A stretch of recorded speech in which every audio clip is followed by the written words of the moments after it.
अस्सलाम वालेकुम, welcome to unique items. ईटअप पास पेपर में से इंग्लिश का पोर्शन आपके साथ मिलके मैं सॉल्व करूंगा। ये एसएसटी जनरल का पेपर नंबर 2 है। किसी भी क्वेश्चन में आपकी ओपिनियन अगर डिफरेंट हो तो लाजमी कमेंट सेक्शन में मुझे बताइएगा। लाइक, शेयर और सब्सक्राइब लाजमी कीजिएगा। शुरू करते हैं। फर्स्ट क्वेश्चन है, add an adjective of size. यहाँ पे आपने एडजेक्टिव ऑफ साइज़ लगाना है। Burj Al Khalifa is the dash building in the world. ये दा के बाद मोस्टली आपका सुपरलेटिव एडजेक्टिव आता है।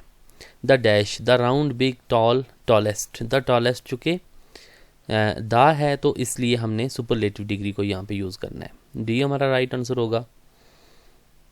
The life of Iqbal's youth is dynamic. What is the opposite of dynamic? Dynamic जो होता है ये ब्राइट और एनर्जेटिक के सेंस में होता है, जबकि वर्सटाइल का मतलब होता है having the capability to do a lot of work at the same time. इस तरह से ना आपकी जो एबिलिटी होती है बहुत सारे काम करने की।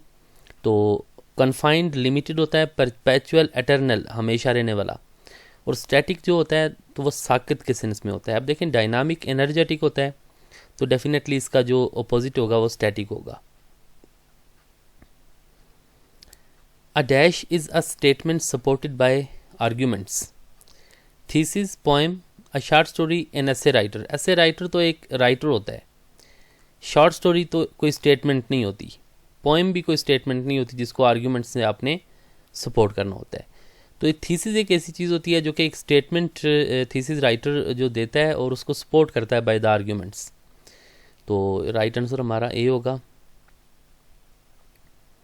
The farmers will dash the crops. Will suggest कर रहा है कि ये फ्यूचर टेंस है। विल हार्वेस्टेड, हार्वेस्टेड जो है ना सिंपल यहाँ पे नहीं आता।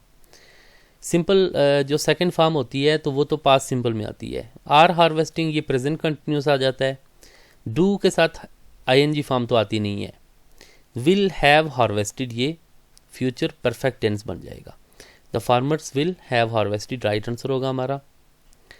Choose the feminine of the word ox. Ox का फेमिनिन, ऑक्सन इसकी जमा होती है। विक्सन फॉक्स का फेमिनिन होता है। और इसी तरह बुल भी ये एक मैस्कुलिन है और इसका जो फेमिनिन होगा ऑक्स का वो काउ हो जाएगा।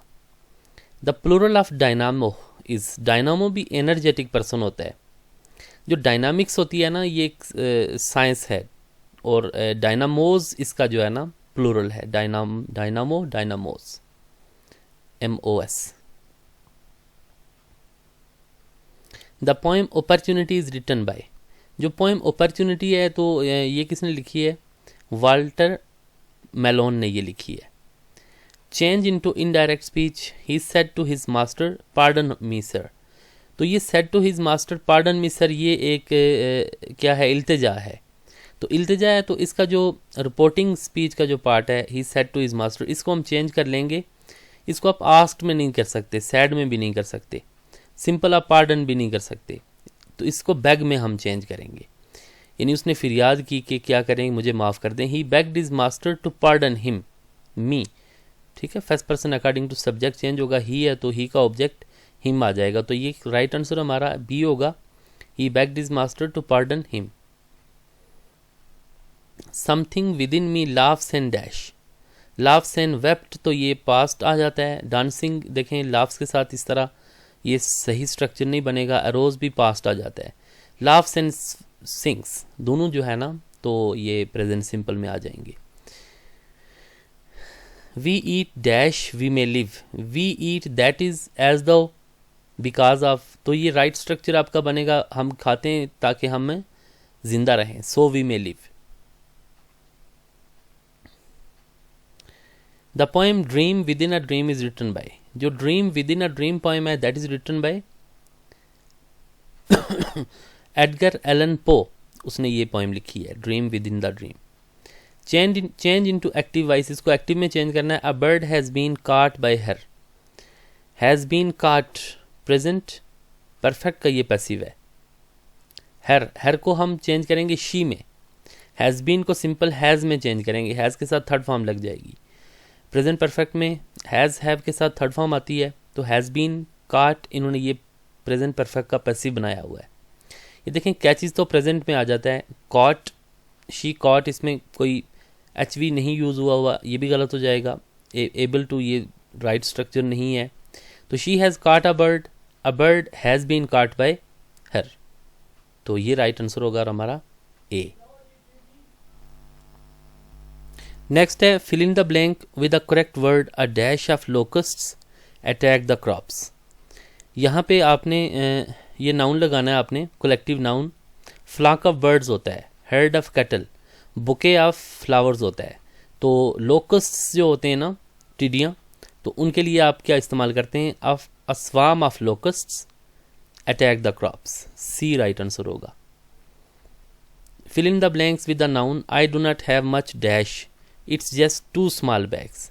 आई do not have much dash, boxes के बाद तो बैग नहीं आएगा। लगेजेस, लगेज की जमा लगेजेस ये नहीं यूज़ होता, बल्कि लगेज जो है ना ये यूज़ हो जाता है खुद ही, एज ए प्लूरल भी यूज़ होता है, काउंटेबल और अनकाउंटेबल दोनों में ये यूज़ होता है। तो हैव लगेज ये गलत होगा। I do not have much luggage, तो ए आपका राइट आंसर होगा। Pick out the word with correct spellings. Correct spellings इसके क्या हैं, enthusiastic, A ENTHUSIASTIC, enthusiastic. What is the meaning of the word extirpate. Extirpate का मतलब होता है तबाह करना मुकम्मल तौर पे। इंक्लूड शामिल, पार्टिसिपेट हिस्सा लेना, हेल्प, और डिस्ट्रॉय, डिस्ट्रॉय आपका राइट आंसर होगा। Which type of imagery has been used in the given sentence, it was dark and dim in the forest. जो विजुअल इमेजरी होती है ना, तो पढ़ने वाला उसको ऐसे लगता है जैसे मैं कोई चीज़ देख रहा हूँ। काइनेस्थेटिक होती है आपकी टच करने की, ऐसे लगता है आप कुछ टच कर रहे हैं। और ऑडिटरी सुनने से मुतालिक होती है, ऑफ्लेटरी सूंघने से मुतालिक होती है। इट वाज डार्क, अब देखें देखने से मुतालिक है ना, डार्क हो या ब्राइट हो आप देखते हैं ना उसको, दिन इन द फॉरेस्ट, तो ये विजुअल इमेजरी है, that is the right answer A. Complete the sentence with the correct form of adverb. Sikandar sang dash in the choir. Sikandar ने सबसे ज्यादा कैसे, अब देखें लाउडनेस, लाउड्स, लाउडेस्ट, लाउडलेसली, तो इसने with the correct adverb, adverb हमने जो है ना तो यहाँ पे यूज़ करना है।